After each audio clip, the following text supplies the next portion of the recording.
coming together. Forgive the cheesiness of that, but it's important that we are united under our banner. I feel too often that we are separated from each other by trivial barriers that seem set up to divide us. Tonight, we're going to hear stories from 7 very different and very unique people. On the surface, they are united by only 2 things. They are living in the Highlands and they are part of the LGBTQIA+ community. Tonight, Billy, Alex, and Nikki. If you don't mind, guys, let's start by introducing yourselves. Where you're from. I'm Harvey. I was born in Inverness. I left for uni in Edinburgh, then moved back. From my experience, Edinburgh and Inverness couldn't be more different. Edinburgh is fully accepting as long as you stay within the scene, but that's an issue because that segregates the community from the rest of society, but still far better than it is up here. Inverness is not as liberal as Edinburgh, and there's no queer spaces. Personally, I've even had physical confrontations over being openly queer up here. I'm Kate. I was born in Nairn and I lived there until I was about 20 I was, sorry. And then I moved to Glasgow to study. I was in Glasgow for about 3.5 years, and then I lived in Edinburgh for a couple of years and then moved back up, which, was never the plan.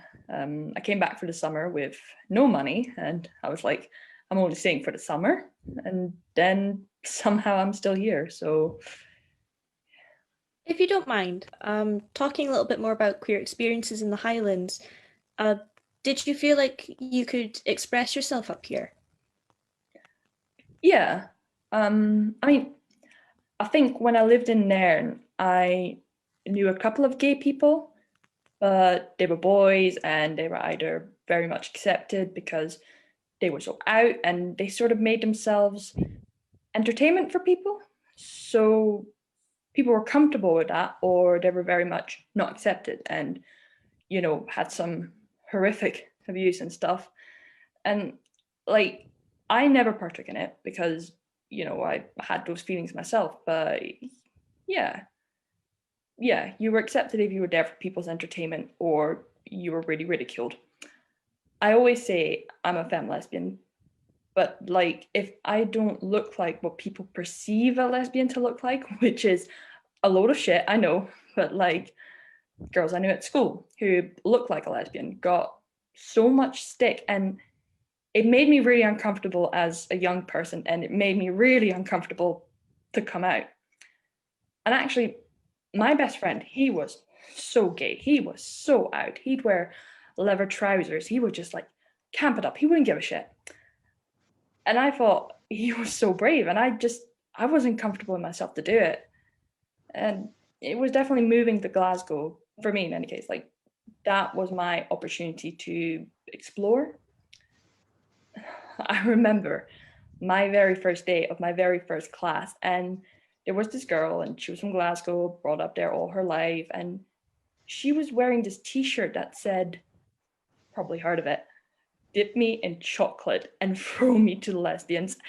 And now it just seems like corny, but I was like, wow, she's so open and she's so comfortable. Like, she came in from a night out on the first day of class, and she had been sleeping with a girl the night before, and she told me all this within like half an hour of meeting her. And something instantly shifted in me. Like, there's this other world of acceptance, and you can be what you want. And Glasgow has like this massive gay scene. It's okay, there's bits of Glasgow that aren't accepting, much like Harvey was saying, but if you are after the scene, it's there. And I became really good friends with her and started going out with her and meeting other gay people, and my world just opened up. I just thought, wow, this is like how it should be. And it made me obviously start contrasting with the Highlands even more. Like, I knew the Highlands were shit for gay people. It's fine, but it made me really see it. And it made me, for a long time when I went to visit, resent coming back So like when I came back for Christmas or Easter, I just thought it was just like such a dump. This is really, a really crap place if you're LGBT, and I kind of stopped coming home for a bit, actually. I would agree with that. There is this massive difference, and I think for a lot of people, it's a rite of passage, moving away and just whether that's to study or to work, and then explore more of yourself. And I know a few because I'm in my late 30s. I know quite a few people of my age who've gone away, had that experience, gotten that confidence, and now they come back and they're comfortable being themselves. They're open with themselves. But would we have gotten there as quickly without moving away? I don't know. But sometimes moving away is just a part of life. Like moving away, especially when you're young for something like uni, it's not an exclusive experience for queer people. Totally. And I'm sure some still feel like they do need to move away. I think sometimes you just need to do that. But I hope for some people who don't want to, in time they'll feel like they don't need to. If you don't mind, let's put a pin in this for now and head back to the introductions. Can we start with our couple? Of course. I'm Willie, and yes, so I was born and raised here until I was about 18, and when I was 18, I left for the big city. So did the typical queer thing and got on the first bus and ran as far away as I possibly could. So I ended up in Preston, near Manchester, where I lived for a couple of years. Then we met in Australia and ended up back here, and have been here just a year now. Yeah, I'm Devin. I've been in Scotland for years, but I moved up here a year ago, realised there was nothing here for queers at all. So we decided to Pride up here, but sadly we had to cancel it because of the pandemic. But I have always been a part of the gay community in cities. So being from Leeds, it's easier to just disappear into the nightlife and have the gay scene at hand. But then talking to Willie, he's had the opposite problem where he's had no availability of any gay scene nor community as such, nothing. So I guess I'm coming into this conversation from the standpoint that being from the city is good to always have that opportunity where it confuses me when Willie says, oh, we never had this as a kid. I'm just like, what? I can sort of empathize with that. Oh, I'm Jackie, by the way. I moved here recently from London, and I'll answer this in a roundabout way. In a Highland context, there's nothing about my social life which is directly associated with engaging with my gayness or feeling part of a gay community. I'd love to have more gay friends in the Highlands, but I'm nearly 40, I've got young children, a really nightmare busy job, and not much personal time. And when I do have personal time, I just want to flop in front of some rubbish on the telly and go to bed. But when I go to London, I do feel comfortable embracing my sexuality and mixing with gay friends in London and going out to gay venues. Because there's more open, accepting places? Sort of. That, and I have an established base down there. I think up here it's less of an issue about attitudes to open relationships or anything like that. It's more like, what are the forums to build relationships with other LGBTQI plus people in the Highlands? I actually don't know. But I guess the different pride organizations in the Highlands have social events and stuff like that. Though I am surprised about the number of you that have moved away and then come back. I sort of did the opposite. I'm Alex. I'm from Ayrshire originally. For me personally, there was no adjustment period for getting into the queer scene up here versus when I was back in Ayrshire. There was obviously a time before I was out versus the time when I did come out. But in Ayrshire, it's not a small area. I mean, like, it's small, but it's not small considering like the Highlands as a whole. It's just a lot different. So back in Ayrshire, I'd say it is a lot worse. Here's a story for you. There was a time when I was walking down the street. I was just being my cute queer self, very obviously queer, I'd like to think. I'd like to hope. And I was walking, and this silver car just raced past me, and they missed. But they threw an egg at me, which I'm like, I mean, all right, that's kind of a pussy way to do it. You know, like, oh no, I've got egg on me. Like, whatever am I going to do? I mean, if you're going to hate crime me, at least hurl a brick at me or something. I hope you're not being serious. I think we have to have some human about these things. You know, it's sadly still a common occurrence. We may be equal in the UK in a legal sense, but socially, we've still got a long way to go. Nothing like that has happened to me up here before, so it's a shame people like Harvey have had these things happen. But I think that it just goes to show that it's a problem everywhere. You know, as for connecting up here, before the pandemic, I was actually planning on going to Highland Pride. So that's very interesting. And have you found it easy to connect with the community up here? In a way, but the struggle is finding them. I found that too. I'm Nikki, by the way. So I've been in Inverness for about 4.5 years and part of the Highland for 10 years. I've found the biggest difference in the Highlands is that you don't hear people speaking about it. It's more reserved up here. There's also a lot of elderly people up here and a lot of people with old-fashioned views, we'll say, and that contributes to the struggle.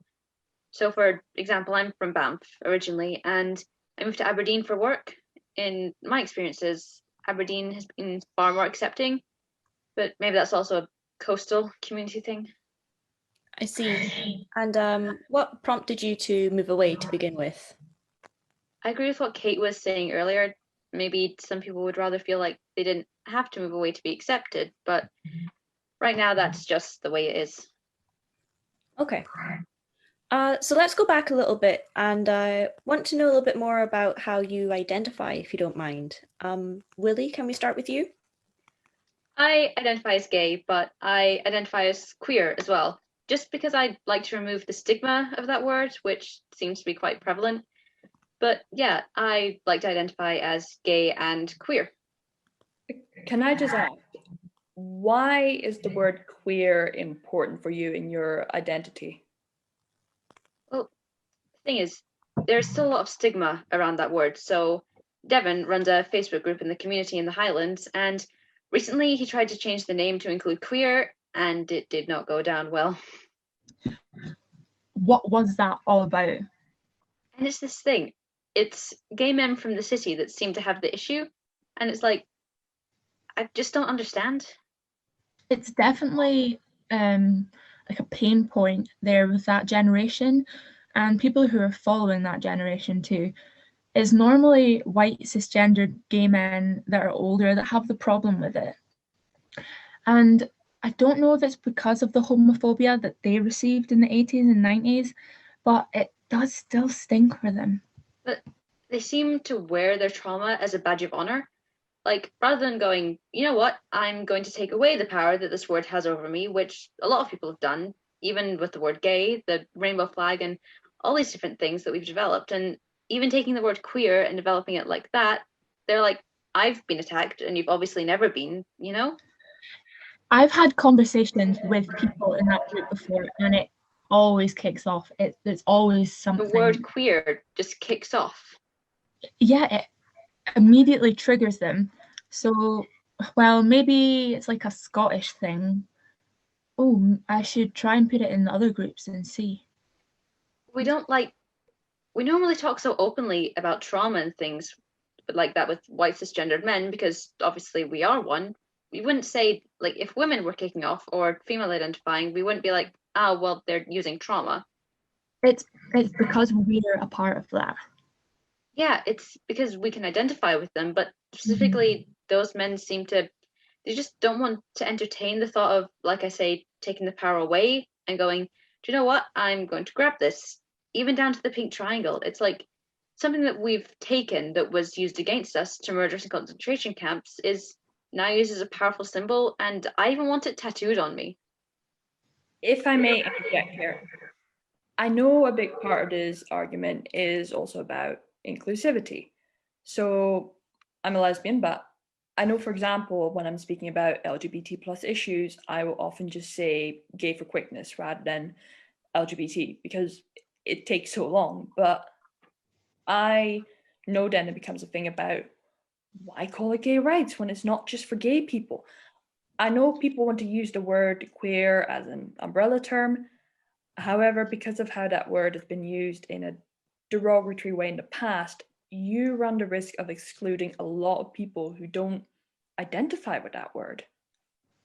Okay, but what about people who don't identify as gay?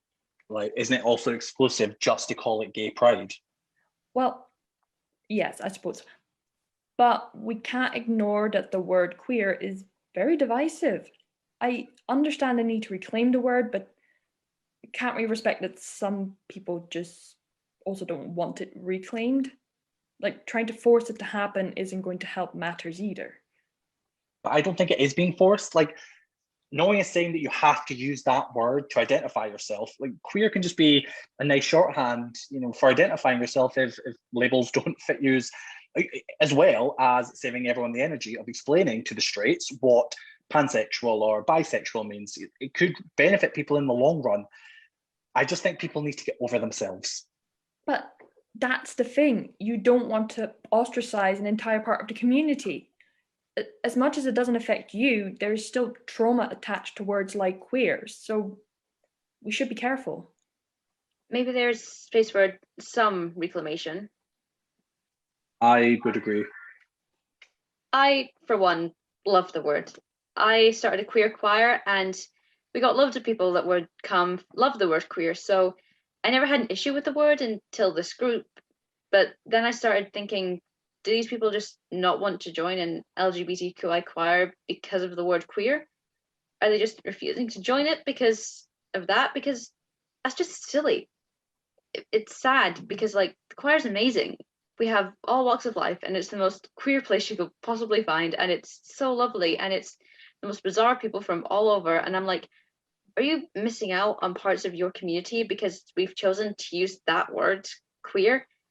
But then there's people in that group they've come because of the word queer. They're like, oh, it's queer, it's like a beacon, it's an umbrella term, It's all encompassing.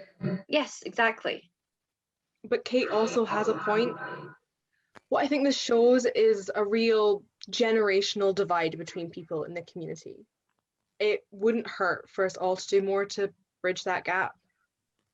Maybe incorporating more of this language would also help, make the community more visible up here. Maybe people would feel less like they'd have to leave if that was the case. Do you find it hard to connect up here? 100%. It is harder to connect with people from the community because the Highlands is so conservative. People still feel like they need to hide. Although I would say that I have noticed more visibility up here. The Highlands are still quite a very murky, confusing place for people like us, but that is being tackled here. It's an ongoing thing. Like, I know what it could be. I think we all do. And I think we all need to work towards that goal and not be scared to fail, and more inclusivity, both within and out with the community.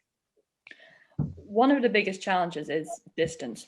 The Highlands is a massive area, and okay, it's all right if you're in Inverness, but if you live in a small town that's in the middle of nowhere, then you may have no contact with other LGBT people, and essentially it's not as accepting. But that should be our focus, is to try and increase the visibility of our community and increase the involvement of businesses and organizations so our community can feel included in the fabric of the Highlands. In all honesty, I live in a tiny little bubble. I got together with my wife up here and I have my bubble, and I don't actually try that hard to meet other people. If you don't actually do something that you're practically going out to connect, and that's the biggest barrier, because there isn't a gay bar, there isn't a gay club, there isn't a place to go. But the idea was, for the youth group I work with, we would continue those events throughout the year to give people that opportunity to connect. That's sort of what me and Devin are trying to do and make spaces. The Highlands is the biggest county in the UK. Like, you can't just have an entire Pride for such a huge. It would be like having a Yorkshire Pride or a Lancashire Pride.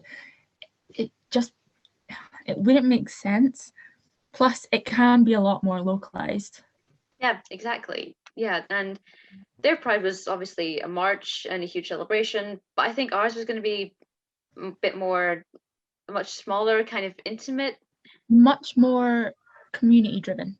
Yeah, just because I grew up here and I'd never been part of it. I was the only gay person I'd ever known for such a long time. There was a lot of internalized homophobia that I didn't realize. Not that any of it was instilled being here, it's just like through yourself and then media, a lack of representation. It just, you have all sorts of thoughts and stuff. But then as soon as I sort of started edging into it, I just threw myself into it. And now I'm just the biggest, queerest.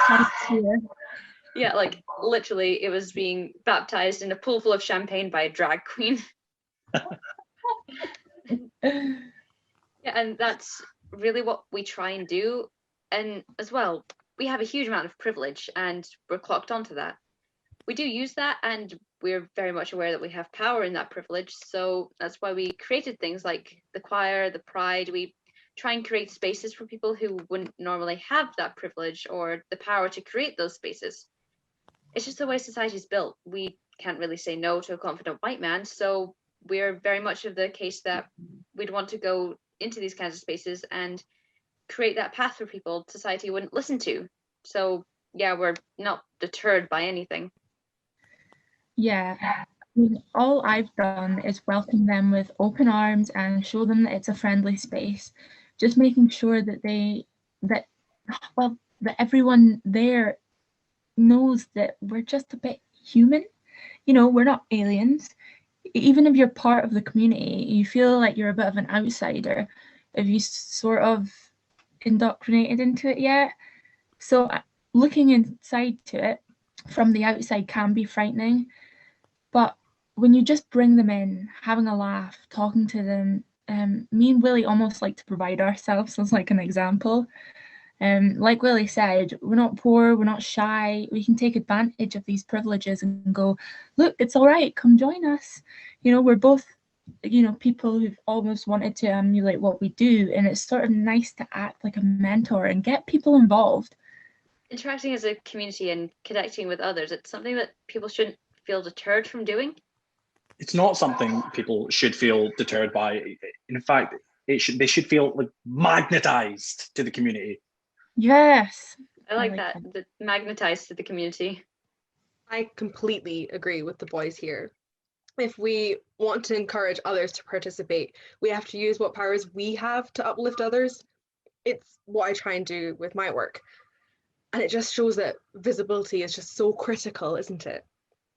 I remember when I was interviewed for my current job, I anticipated that I would get a question at some point in the interview process about equality, diversity, and inclusion, because in my line of work, we are encouraged to think about these things. And I had a really well-considered, thoughtful answer for that question I thought I was going to get.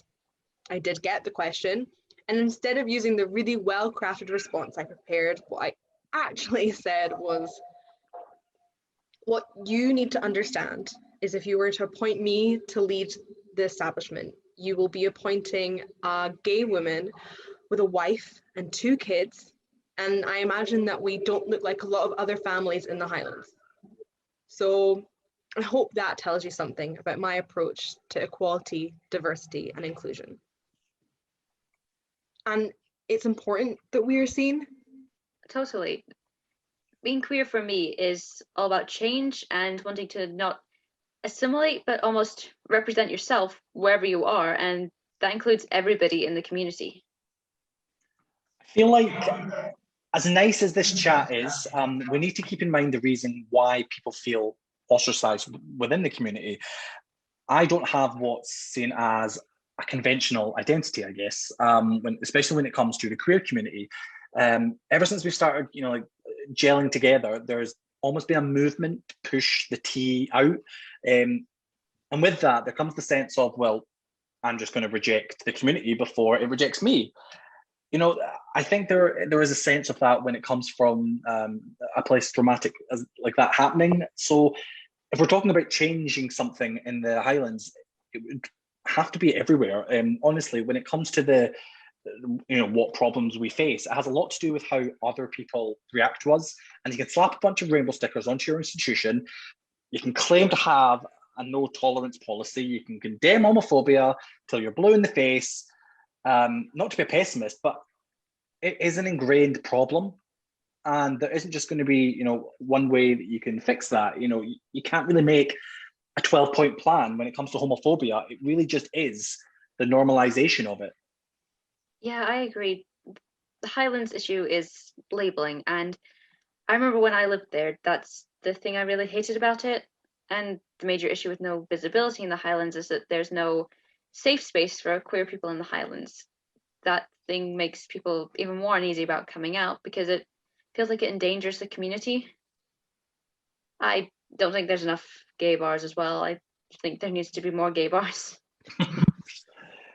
It's difficult always having to, deal with oppression outside of the community, but then you get it inside the community and all the inter-community issues and all the discourse. It can be such a headache. It can be a lot, and it's so isolating having to remain away from your social community, but then also the queer community. You kind of have to fend for yourself or find people that are going to accept you. Unfortunately, for a lot of people, that circle tends to be really, really small. It's what makes things including the queer label more important, methinks. Yes, but it's about making spaces as inclusive to all as possible. But it can be hard to feel safe in a gay space anywhere else. And the Highlands hardly have any queer spaces at all. And we're working on that. But I'd rather we didn't cater to one demographic at the expense of the other. So we've kind of naturally gravitated towards queer spaces. And yeah, surely more queer spaces would help bridge the gaps between community subsections. What queer spaces? That's the thing. There's not an obvious place or an obvious club or an obvious bar where you can go and just meet people. Yeah, it is still a problem. And to be fair, it probably always will be. And what ends up happening there is that when you come across other people in the community, I think you become quite close to them. I've got friends from across the community, but we'll go out and we'll have our own little socials, if that makes sense. Yeah, I did when I first came up, because at the time the events were being held by an organization that I felt didn't represent me. How do I say this? I just moved back to the Highlands. I did not feel connected to them because they were older. I tried to look after every different age category because everyone is just as valid. And if you're older, it might be even more important that you have this support network. But it would be nice to have more openly supporting queer spaces. My wife and I, we were in Naples last year, and we were wandering around all the streets and stuff in the old quarter, and there were all these bars that had the rainbow flag in it, and it wasn't Pride Month. It was just we were there in May, and it was just that's quite nice as a same-sex couple when you're abroad and you don't know that you could go there and sit comfortably and know that this is potentially a safe space. I can appreciate a lot is being done. I feel like there might be other things that could be done. They're not really coming to mind right now, though. Well, I guess gender-neutral toilets are always a good thing to have in public places. I'm not really sure what else. Sorry. Well, that would be a good start. I would like to see different elements of the queer community pop up, like a queer bookshop or a queer coffee shop or a bar or festivals, that kind of stuff. I think that's in an ideal world, and we need to be smart about things like that, but I do think there is at least a space for that, like a queer night or a queer book festival or a bookshop or film night at local cinema, even if they showed like Priscilla, Queen of the Desert, or Tu Wong Fu, or Rocky Horror, just things like that, things that will encourage people to be their unapologetic selves. And by doing that, hopefully we can integrate more as a community ourselves, and through that make ourselves be seen by society to the point where they can't ignore us anymore and they just get over it. It's suggestions like this that I need at work, to be honest, even if it's not particularly obvious. I'm required in my line of work to make comments about our communities. So I make a comment about life in the Highlands, or my relationship to the city centre, or what time the pub should close, or are there enough bins on Ness Walk? There isn't, and you know, I'm bringing to all that a queer perspective, and equally with that responsibility, I feel there is also a responsibility to call things out when things are not going, or I'm not living in the kind of community that I want to live in. What I'm doing there is I'm using my power, and I've also faced a lot of backlash for it. A lot of backlash. And my response to that is, it's 2021. You can sit in your privilege in your home, having paid off your mortgage with your very right of centre views. It's fine. But like, at least be quiet, because we are coming up behind you. And this, you know, because it's all connected. If we don't want the children and young people of the Highlands to leave it, if we are genuinely concerned about depopulation of the Highlands, the only way we're going to be encouraging people to stay is if they feel like they can lead lives where they can be faithful and truthful to themselves. And the reason they all fuck off to Edinburgh, Glasgow, or London is, in the most part, because they don't feel like they can lead meaningful, truthful, and successful lives. So I've got to use my power responsibly and wisely, but I'm also going to do it to push boundaries and to push people's frame of experiences, frame of reference. Yep, I get what everyone's saying, but the thing that gets me about creating safe spaces is that it's quite often, it's catered to a certain type of person. A lot of cis LGB people, they don't realize their privilege when it comes to these things. And a lot of things are catered to them. So going forward, seeing more inclusivity within the community itself would be a welcome change. Okay. So I want to wrap up our conversation tonight on this notion of making ourselves more visible, of being unapologetically queer. Do you think that you do this on a day-to-day basis? Well, I do, and I don't.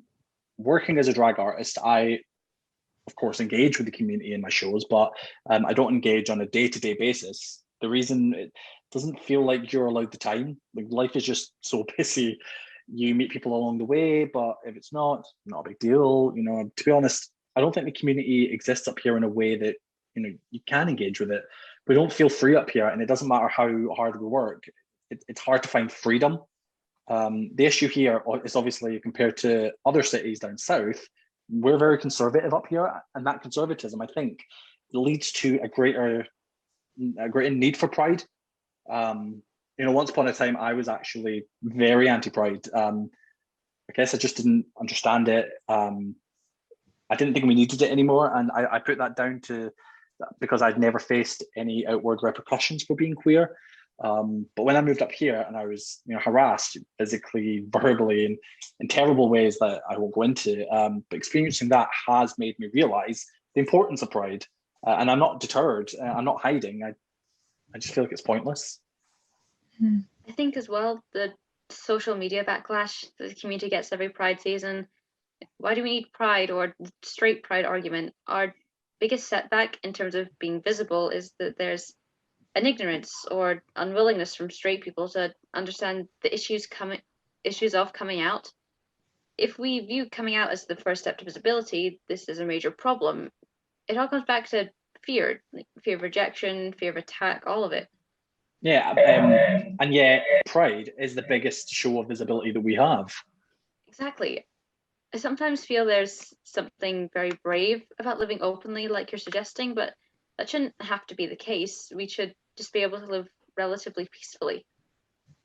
Actually, Willie and Devon, as you've had a taste of organizing your own Pride events, what is the biggest goal you want to achieve when doing this?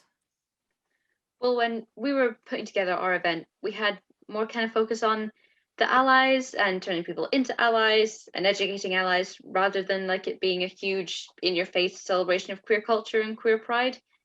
We just thought, actually, no, I think the first step is getting the people who outnumber us, the heteros, and getting them as allies and educating them on how they can become better allies before we evolve it into a huge celebration of queer culture. And even still, queer culture is now more on display than it ever was before. Our generation sort of exploded, and RuPaul's Drag Race became popular, and it almost became cool to be queer. And it's like, it's you know, we don't hide it. It's not a thing. We don't need to hide it from people at work and that. And I think you're something there. The point of the community before was to almost have something that was like secret, like a little secret club. But now it's just the norm. But then it's like, now you've moved here, you said that you can understand why I am the way that I am. You think when you see both of us, you notice there's almost, for want of a better word, there's almost like a growth stunt with me because you've been able to explore the queer community as a child in that development time, whereas I haven't. I came to it really late, and I didn't go to my first gay club until I was 20, and even then it was like baby steps and all that. So I had a very stunted growth. So when I was able to explore it, it was almost like a buffet. So how do we tackle exposure to queer culture in smaller communities? That comes from people living every day as their beautiful queer selves. I've done the partying phase. Now I want to insert queerness into every type, every form of our life, to the point where we have a little gay gnome outside our door, and Devin was saying, I don't want everyone to know that we're gay. And I was like, I want everyone to know that we're gay. Like, I want people to walk past our door and go, oh, that's the nice gays. Like, I want everyone. So any event where like I'm part of, whether it's queer or not, I want to interject a bit of queerness into it. And small acts like that are what I think we should celebrate. And it's those things that will make us more visible as well. Even visibility for things that have happened to the community that people are still living with. So like, I'm HIV positive, and you know, even now it's still taboo. So I don't really know if it's the Highlands or a general thing or sort of the world over probably. But there aren't a lot of places that are very like really raising awareness of HIV, and that really shouldn't be the case anymore. But you know, it is. Are there any ways the community could support queer visibility more? Trying to get more local services involved as well to make these queer spaces that we were talking about earlier. So maybe we don't need like a gay club, but even like a pride night at a local bar or something, providing services in Queer History Month, putting films on for the queer community. Putting things on that like started it all, even having camp classics like Whatever Happened to Baby Jane and All About Eve and stuff like that. Like these kinds of things, like we'd be all about that. That'd be fun. I wasn't actually sure how much I could say in this part because I'm still curious about what Pride actually means in the Highlands. But I like that there's focus mostly on being seen and recognised. But I brought it up already, and I'll say it again. There is a problem with trans exclusion from the wider community, and you know, as a trans man, my experience will be different from someone who is a trans woman. It's hypervisibility versus invisibility. And there's still a very present danger to those who live outwardly, as Harvey has pointed out. More visibility is fine, as long as you know it doesn't mean a large faction of our community gets left behind, as has happened before. So, where do we go from here? Well, I'm not sure. But I want to say, guys, I've really enjoyed talking to all of you today. Us too. Yeah, I hope people don't mind, but I'd like to maybe implement some of these ideas into my work. I'm the same. I've been making notes all the way through. And oh, Willie, I'd love to have further chats with you and Devon. Oh, of course, yeah. Yeah, thanks everyone. This has actually made me quite a bit more hopeful. Good, good. No, I'm glad you all seem to get a lot out of this. Going forward, I really hope that we can like band together and try and keep these conversations going. So no, thank you.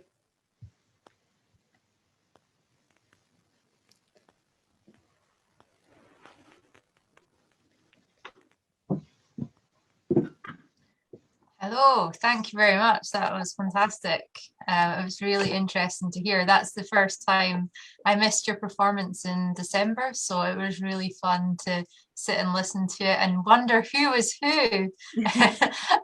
But what I'm going to do is I've got some questions for Keira, and then also, so Keira is the one who created the piece, but I've also got some questions for the actors.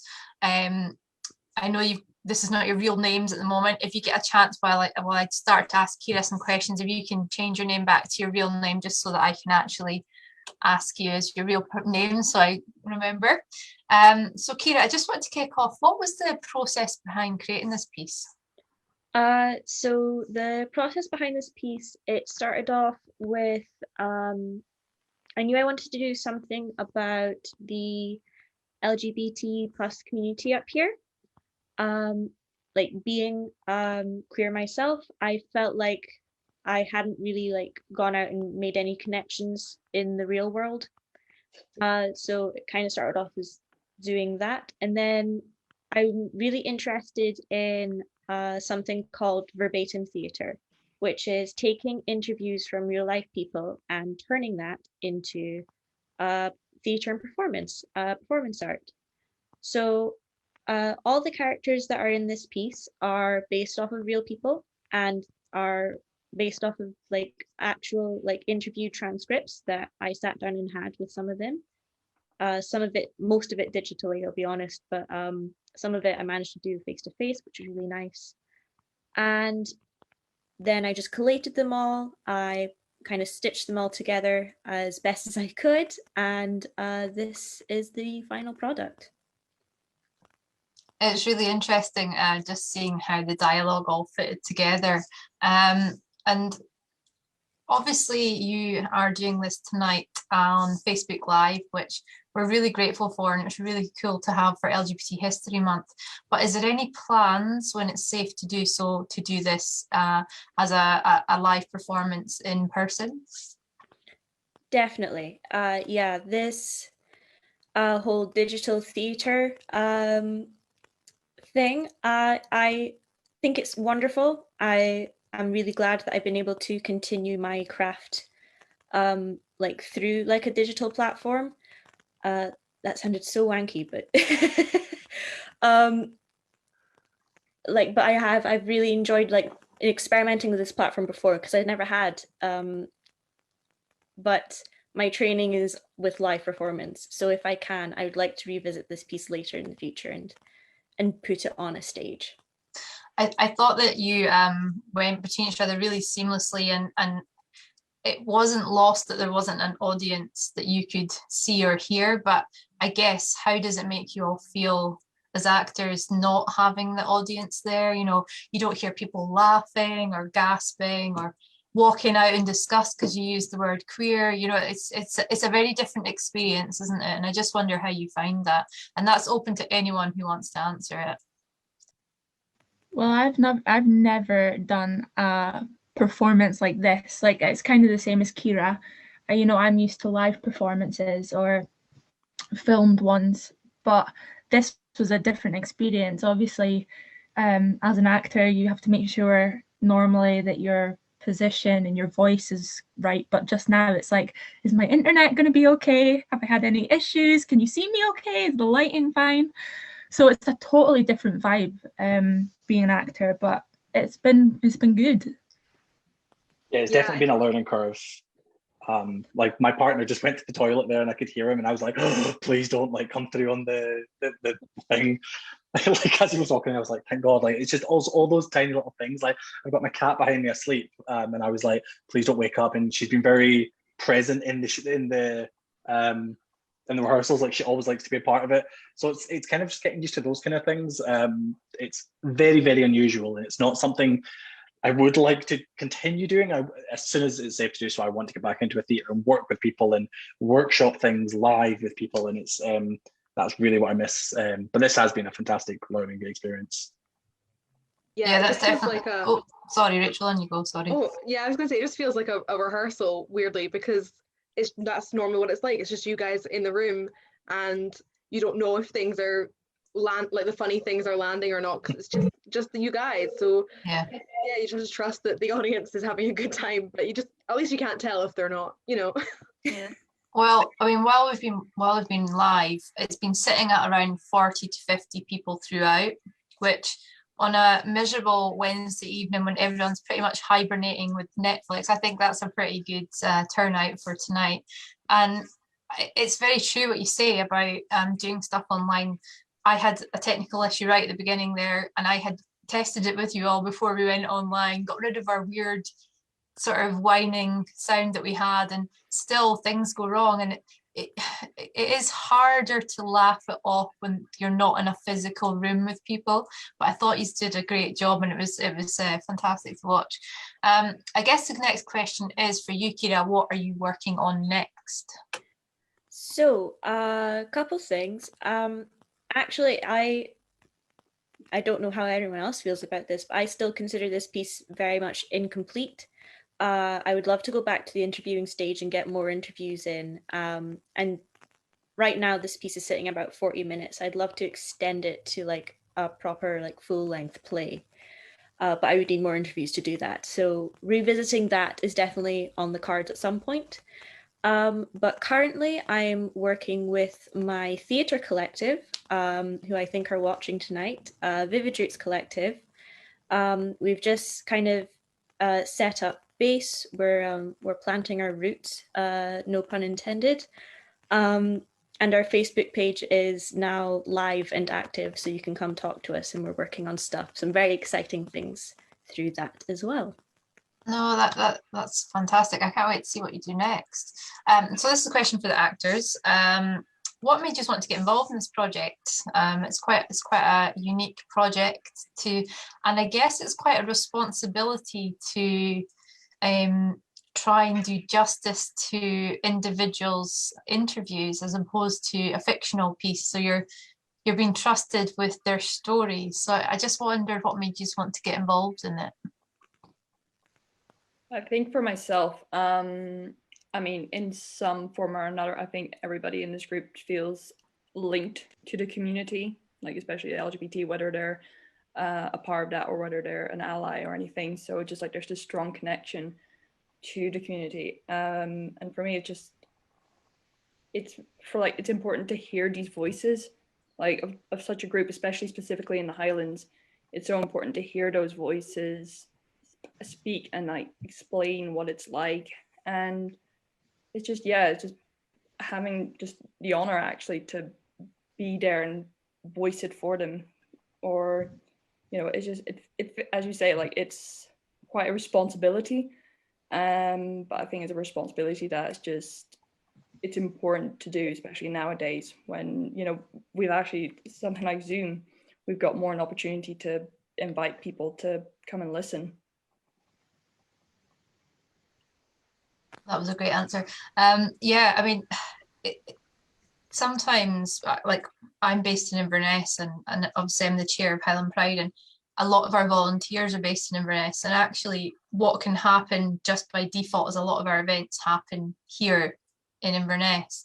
But by doing it digitally, whilst it's maybe not quite the same experience for the presenters or the performers, it does actually extend itself out to our wider community. So we do get that opportunity to reach everyone across the Highland region, which, as we know, is a really big area. It's actually just under 10,000 square miles in total, which is a crazy amount of Miles. So no, it's fantastic that you've taken part. So a couple of you did something quite quirky during the performance, which I was slightly just trying to keep track of. So well done to you. But you managed performing multiple roles whilst you were doing it. So do you want to just talk a bit more about that? Crystal, do you want to go first? I was just muted, so do you want to? Well, for me, like, it's always really interesting, like doing dual roles in any production. And this is a really hard question to answer without sounding like a wanky actor, like oh, my process and all that sort of stuff. Like, but for me, it was immediately just like finding out who these people are originally, and then kind of adapting that for me in this medium that I've got. So me personally, I started by, if you were to rewatch this, you'll see me doing it like one character's like that and one character's like this.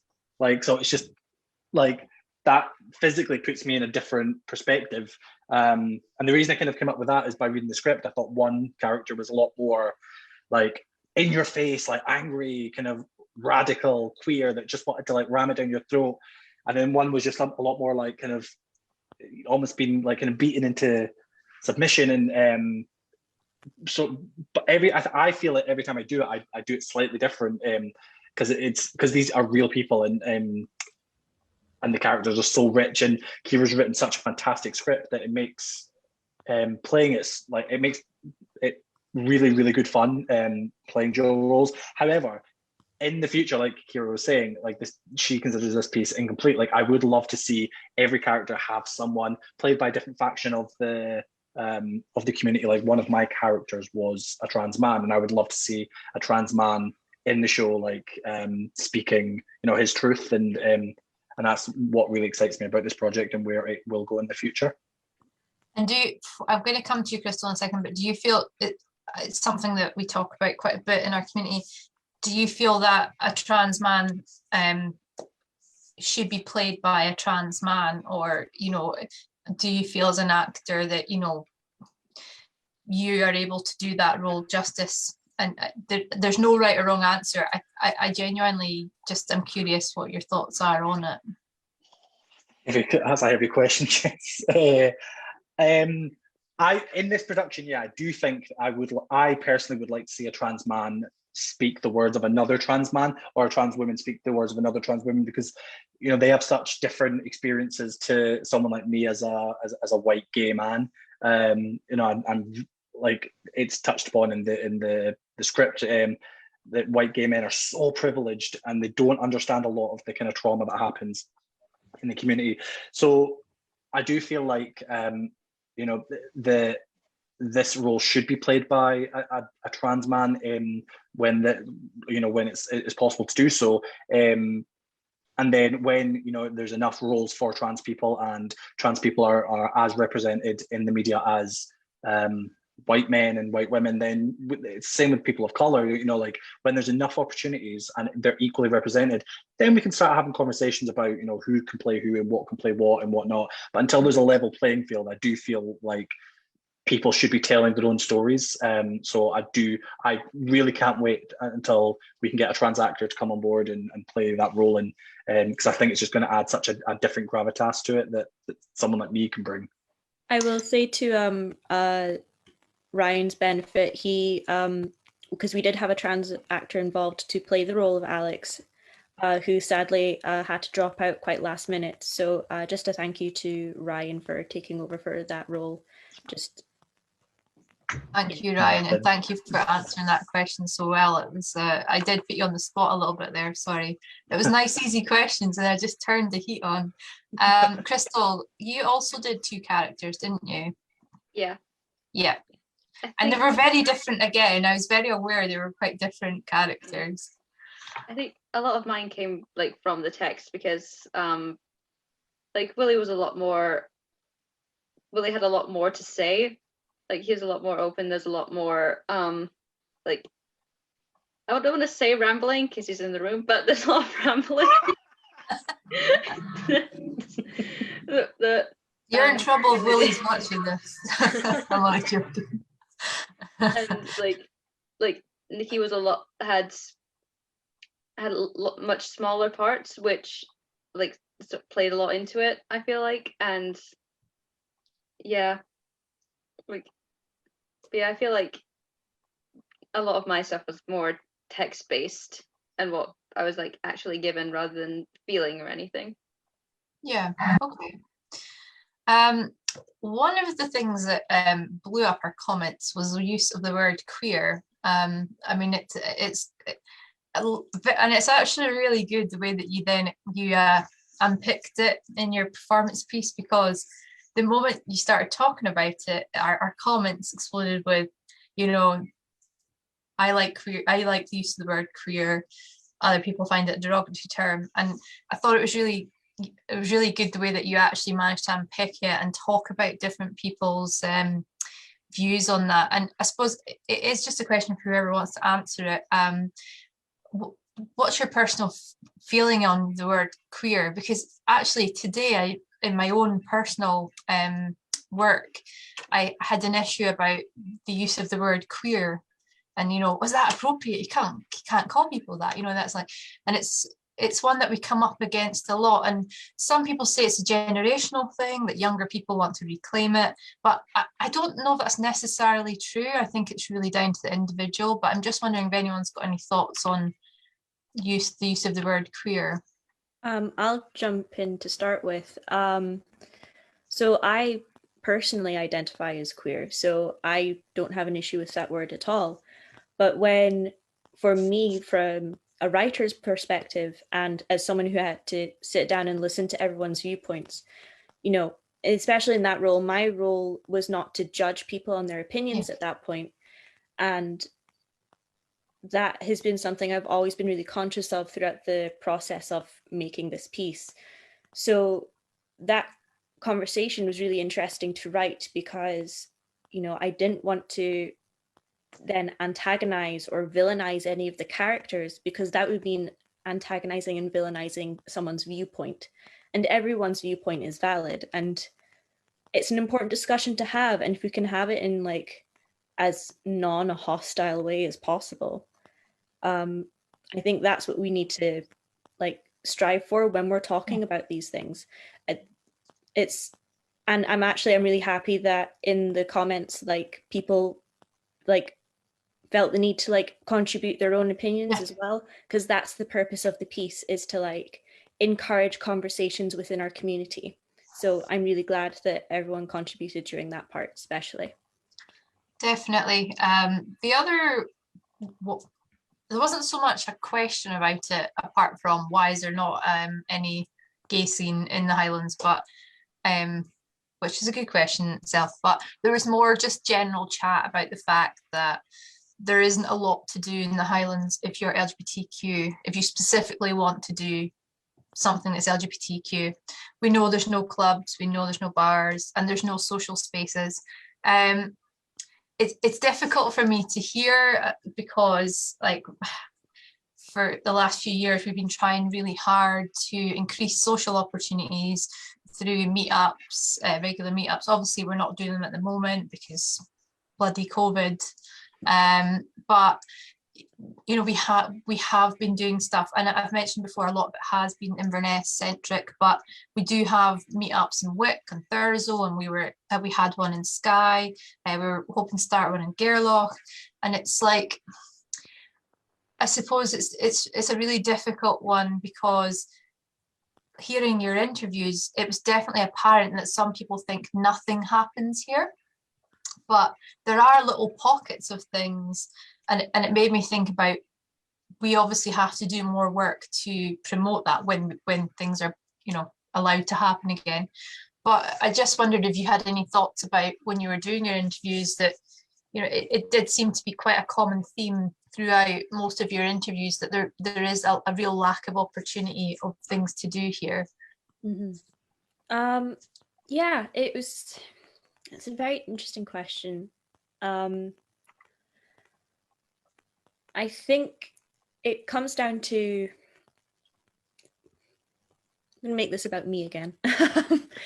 What I learned with like, go for it. Yeah, what I learned with like doing the piece was, you know, like I started off this piece with the point of view of like, oh, like I've just completed uni. I am a queer person, but outside of uni, I really don't know anyone in the community. I don't know what, like, where the scene is, or if there is a scene, or where the meetups are, or anything like that.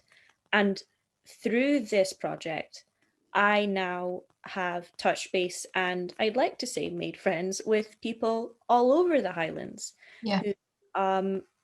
who were very open and very lovely with to talk to me and speak to me, and that has those conversations have still continued. Like the conversations started happening from August to September last year, and they are still going on now, which is really, really exciting. So part of the if you're really wanting to find that space, then you need to be like interacting, like doing your own research, looking at places like Highland Pride and thinking, where's the next meetup going to happen?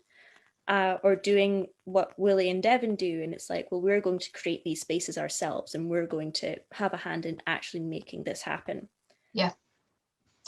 I think that's a really important part. I mean, it's a big issue that we have with Highland Pride, and I'll be honest, because why not? We're live, let's go for it. We do have quite often people saying, oh, there's nothing for us to do, and then when we do put stuff on, like, we don't always get great engagement, or we don't always get large numbers of people turning up. And I kind of wonder, well, and that's a bit disheartening for volunteers who've organised it. And, you know, it's like, oh, well, what are we doing it for if people don't want it? And we do kind of struggle with that balance. But I thought it was interesting in your interviews that quite a few, I think it was a couple of different sort of characters mentioned about people are a lot more reserved up here and a bit more like hesitant maybe to reach out to their community, and I think that's quite a good sort of point to highlight, is that I don't think it's that people necessarily don't always want to come, just maybe that they're a little bit nervous, or they just don't feel as comfortable as, you know, maybe people living in more urban areas where there's more opportunities. Can I jump? Yeah. I think, oh, sorry. Oh, someone's speaking. I think that, like it said in the script, you know, if people especially are coming to Inverness for uni, or they've just finished uni, it's for work, if they've experienced homophobia where they've been before, that might make, you know, personally, I feel a bit more hesitant to then go out and, you know, do these things, because you do see and hear some horrible stuff that still happens. But I think like Highland Pride, maybe like getting like events for like specific age groups, you know, like kind of tackling it that way, like that would maybe be getting people's attention more. They'd know it was their age group. I've got a question for you all, because you're all of relatively young faces. Sometimes I kind of wonder when we're doing events, you know, the Highlands, sometimes we're just putting on events and hoping that people come, but is it maybe more key that it's different? You talked about it a little bit, it's different events for different audiences. Is there different events for different age groups, you know, different interests? I suppose it's just, do you want to go to an event with all ages? Does it bother you? Are you happy to just, you know, hang out with everyone? And I think thanks Harry. I'm loving Harry's comments on our chat tonight, so I just thought I would say hi to Harry. And Harry's saying that age group is a great idea, and as much as people might think that people want to hang out with all different ages, I don't know if that's necessarily true. And I suppose even more so maybe if you're single and looking to mingle, do you want opportunities where it's maybe people your own age? Are you happy to mix? I don't know. I think I'm doing a bit of market research here. I think that the Highlands in general, like, I think we are an odd bunch of people. It's me personally, like, I've always been very old-fashioned anyway, in my kind of like my interests and whatnot. So even though I'm a raging gay man, like, and I love being part of the LGBT community, like, I'm still quite old-fashioned. And I think maybe with a lot of the events, I'm a lot older than I look. Let's just that. So I don't go to a lot of like what would be designed for the younger kids. But I know that I've totally just lost my point. I know that maybe like we're focusing on what the cities would do too much. Maybe we need to think of what, like, you know, what makes the Highlands successful as a community, and then tailor that to our community more often. You know, somebody said a Kaylee, like, oh, I would absolutely love an LGBT Kaylee. Yeah. That film, The Prom, has just come out, and I know a lot of LGBT kids, including myself, didn't actually go to their high school prom because we couldn't go with each other. So I think like what I've seen in some places is things like an LGBT prom for all ages. So if you're 60 and you never managed to go, like it's like a coming out party again. And I'd love to see that. Like it's a really exciting time. And I think, Jess, someone like you, like I think honestly, we like the Highlands is so lucky to have someone like you who is out there doing what you're doing with such little reward. It's an idea we actually talked about, was a prom, but at New Year we kind of thought like New Year's Eve can be, you know, there's limited things to do that for LGBTQ people, and we did think about a New Year's Eve, like prom style New Year's Eve, you know, but maybe opening it up to not just the LGBTQ community, but anyone who's maybe didn't go to their prom, basically. So I love that idea.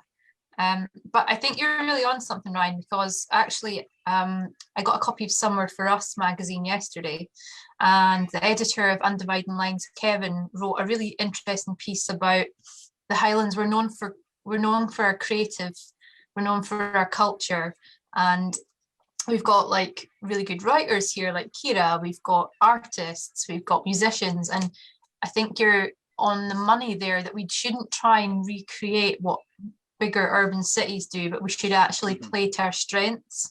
Absolutely. But with an LGBTQ plus flavor. Yeah, I like that. So like, for example, something. Oh, sorry, on your phone. No, I was gonna like. I was gonna say, like, for me personally, like the one thing I would kill for, honestly, is an LGBT book club. Like I would love nothing more than, because I read so much. Like I'm in my older age, I'm starting to look for books with queer characters. So. And then when I read it, I'm like, oh God, that's so lovely. I want to chat to somebody about it. And there's no one to chat about it. And that's something I personally would kill for. And I would love to run it or start it or just join it, like a book club for me. And that's not something I would imagine the cities would offer, because it's all about kind of just having your over 18s night and things like that. We did start a book club last April online using Zoom, and it, I have to be honest with you, it absolutely failed spectacularly. It just nothing. So that was interesting. It was a really long hour, to be honest. But I guess maybe we didn't give it enough of a chance. And I don't know about you, but a book club to me is really something in person, where you like a coffee shop or something, and you grab a coffee and like I don't know, you bring your book along and like you've got pages folded down. I think it's like proper meeting up. But I don't know, if you want to start up the gay book club again, I would love to support you in it. We'll chat, Jess. We'll chat. Have a chat. You've just volunteered for that, so that is fantastic. So one final question for y'all. There is some other comments, and I'll let you read them in your own time afterwards, and feel free to answer them. But I wanted to ask you if you agree with what your characters say in the piece. And I think that's probably a good one to finish on, because it could take a while. Take it away, guys. And I mean, I'd say that I agree with what Willow was saying about the word queer. Like I do personally really like it as an umbrella term, but I mean, obviously there are people who aren't as comfortable with it, but a lot of them seem to be from like a bit more of the privileged side of the community. But I mean, obviously that doesn't really mean that their experiences are invalid. So like, when you say they're from a privileged part of the community, what do you mean by that? As in, or like, what? White cisgendered men tend like, Yeah, as like this, it's like as opposed to like a trans person of color, like they tend to face like not less backlash, but a different kind of backlash. And like I do like I think the word in general does have a lot of negative connotations, but I do feel like you can just ignore them when it gets to a certain point. Mm-hmm. Like obviously if someone doesn't want to identify with like that, they don't have to. Like no one's going to force a label onto you. But I feel like queer is a very good all-encompassing word, like for not just for sexuality, but also for gender and like romantic preferences as well. Yeah, no, definitely. Does anyone else want to come in on their character and if they agreed with their views? Yeah, I mean, for Devin, I definitely agree. I think Devin, from my perspective, is a very confident character. You know, he's and that's one thing. I mean, Crystal, who played Willie, we're a couple in the performance, and for that, you know, they bounce off each other, and it's very, you know, confident and fun. And I guess from my personal experience, I'm quite still reserved, you know. So it has been it's been very interesting, you know, sitting down and actually reading the whole script, because everything that every character says, you know, there's some things that are maybe I don't agree with, but most of it is all, I think it's based on personal preference, you know. Yeah. I mean, who is someone to tell you I don't agree with what you're saying, because it doesn't affect me, you know. It's personal, and I think that's how it should be. Definitely. I think that's probably a good place to finish on, and I think that's a really important part. It's about respecting each other's experiences and feelings and your basically just what you have experienced, but also just what's shaped you, and you can't tell someone that that's right or wrong, that they feel that way. And that was what was really interesting, hearing the different views tonight. And I'm sure some people might watch this and think, I don't think that at all. And that was what was really good about having the different voices, was just that's the whole point. There is so many different people with different opinions and different experiences. Well, thank you all so much. I really enjoyed it. I hope everyone else has. We've had some lovely comments on the feed on Facebook, just saying it's been really enjoyable. And I really hope that we get to see it in person in the future as well. That would be fantastic. Oh, you'll be the first to know. I hope so. I hope I get an invite for the front row. No, I don't. But thank you so much, everyone. And thank you, everyone who's watched online as well. It's been fab. Thank you. Thank you. Thank you.